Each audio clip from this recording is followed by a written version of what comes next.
good day guys, mag-garage again and welcome back to my channel. So today guys, mag-overall tayo, magta-top overall tayo or magpapalit tayo ng head gasket cylinder ng 2015 model Kia Rio.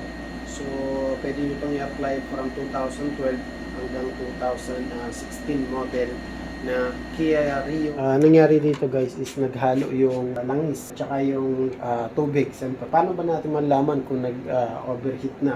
So, malaman natin guys of course din doon sa gauge natin kung tumataas na yung temperature gauge natin. So, ang nangyari dito is tumataas na yung temperature gauge niya, tinuloy niya pa rin itakbo.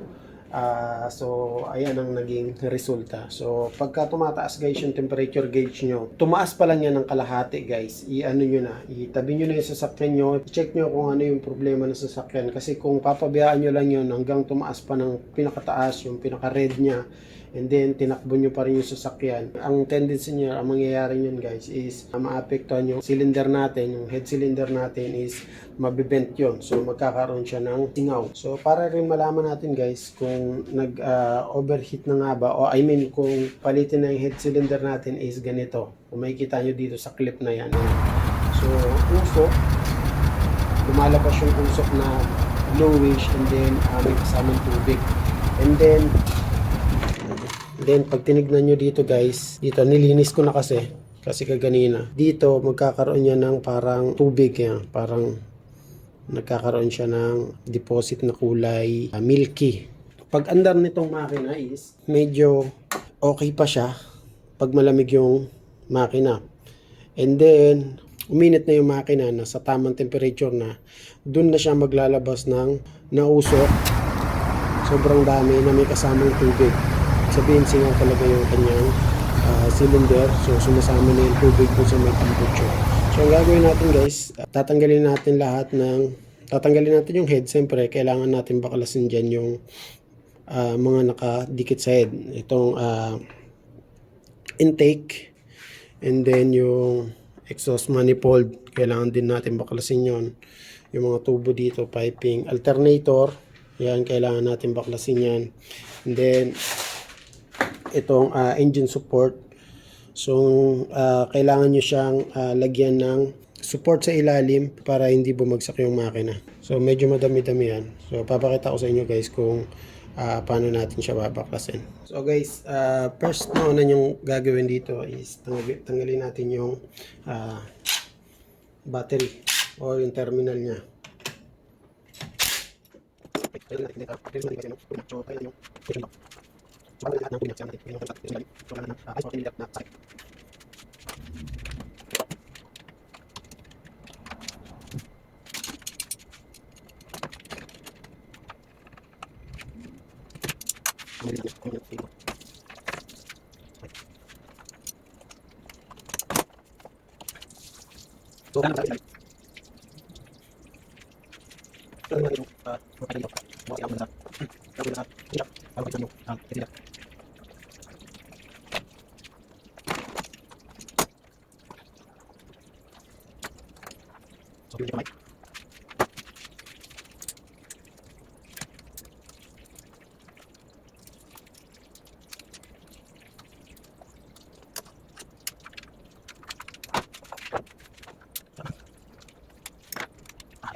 So guys, natanggal na natin yung pan. So dito natin makikita kung overheating nga ba yung isang sasakyan. So ito guys yung indication niya. So napapansin niyo yung mga milking yan. Ayan. So ayan. Ayan yung sebo. Ayan. Yung tubig at saka yung langis na naghalo na. Lahat yan guys. Ayan. Ayan. So pagka nangyari, ito yung yung pan, may kita niyan diyan. Dito yan ito talaga yung pinakauna yung makukuhanan ng may kita kung overheating na pag meron na dito. Kaso yung mga bagong sakyan meron harang yan dito para hindi tumalsik yung langis. So ayan, tinanggal natin. Kung nakikita nyo naman, napansin nyo, yan. Ayan yung pinaka sebo nya. Okay. Kaya kung sa inyo, pagka uminit na yung sakyan nyo, mas maganda wag nyo nang patakbuhin kaysa magkaroon kayo ng malaking problema. So ngayon guys, yung instead na konti lang yung gagastusin nyo, is ngayon kailangan natin ibaba yung head para palitan ng head gasket and i-replace natin yung makina, ay yung head. See? So ayan.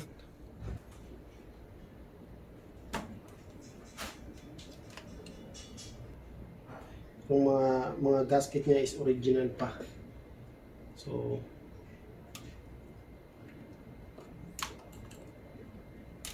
i-virginan natin to ngayon.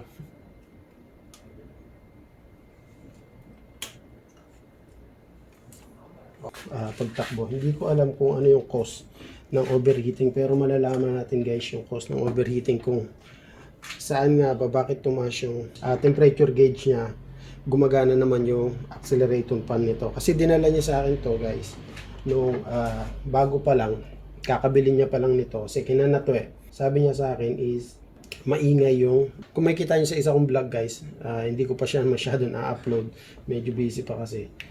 Rack and pinion nito pinalitan ko kasi maingay, and then pina-check niya sa akin, pinasilip niya sa akin to yung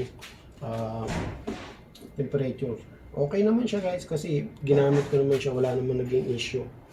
Sabi ko lang sa kanya, silipin, check it, ano mo rin, kasi medyo may alam din to sa sasakyan yung may-ari nito.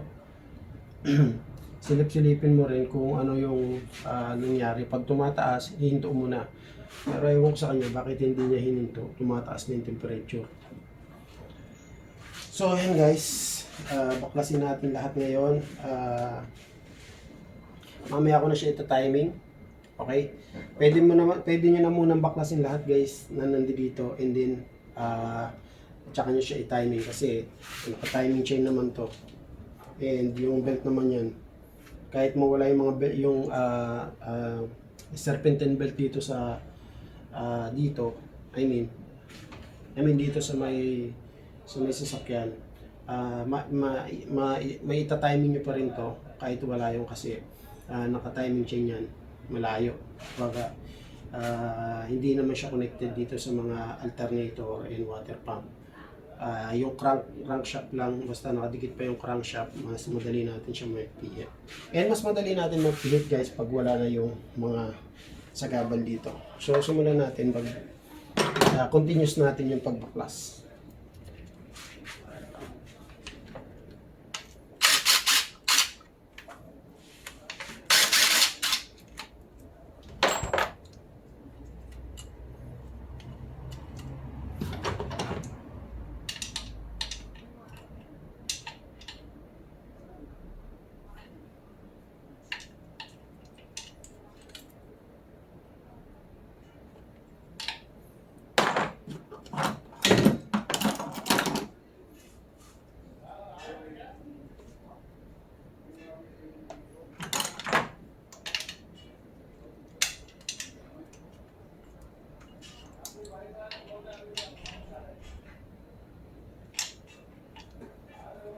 Matigas. Anyways, yun na natin lahat yung nakasabal dyan.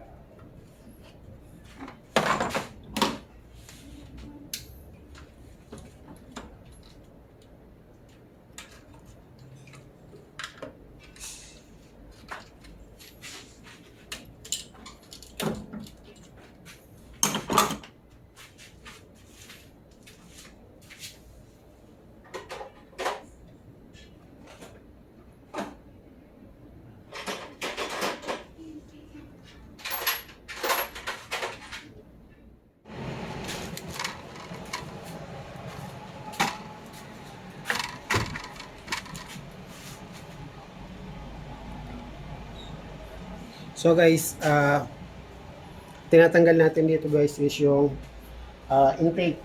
So 12 mm siya. Ang tornilyo niya isa, dalawa, tatlo, apat, lima. Bali lima lang.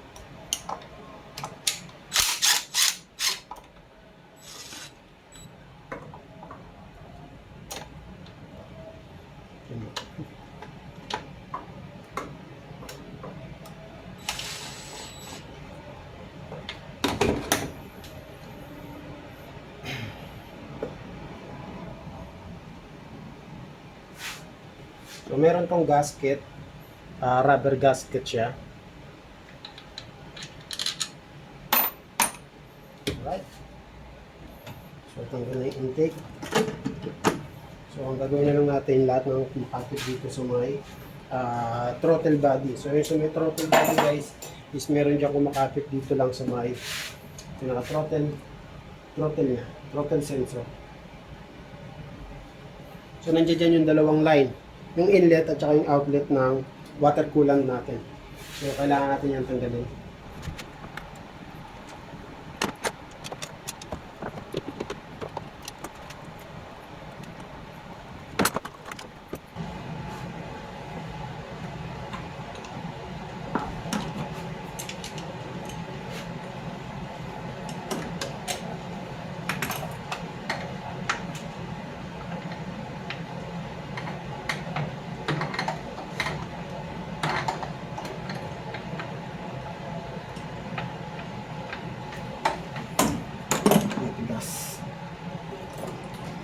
So yun guys, pag natanggal nyo na lahat-lahat, basta natanggal nyo na to, yung dalawang wire and then yung sa crankshaft position sensor na linya, matatanggal nyo na tong intake. Okay? So ito guys, natanggal na natin yung intake manifold. Yan. So meron na tayong malaking space yan. So natanggal na natin yung alternator, intake manifold.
So ito yung tapos bago nito pero ito yung kaya so ito yung nito yan ano yan basta yung kanyang buko kaya nagawin na so bakit nagawin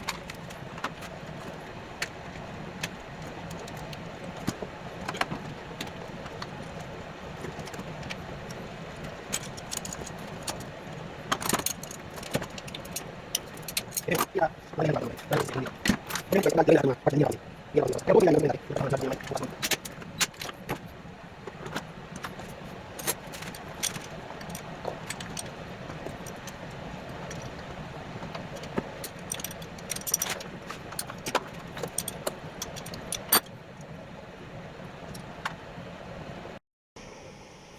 so bale ito guys yung ito na guys yung tinanggal natin doon sa may heater core yung nakakonect sa makina. So kung napapansin nyo sobrang laki guys ng butas.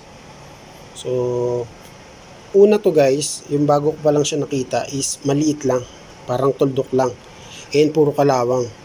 And then yung kinatok ko na siya naglaglagan, ayan naglaglagan yung mga ribaba. And then itong nakakonect throttle body natin is clog na. Yan. So, ito yung pinaka-cause ng ating overheating. So, bibili tayo nito guys. Papalitan natin. Pwede itong palitan yung tubo lang to. Pero, subukan kong matanggal itong tubong to. Pero kung wala talaga, bibili na tayo ng bago. So, ayan guys. Ito lang yung advice ko sa mga naka Kia Rio. check nyo po yung inyong heater core line. Baka may kalawang na. Kung nakakita na kayo ng ganito, silipin nyo guys, kasi baka barado na rin yung loob. And then pag tinuktok nyo is maglaglagan na yung mga ribaba. So ayun,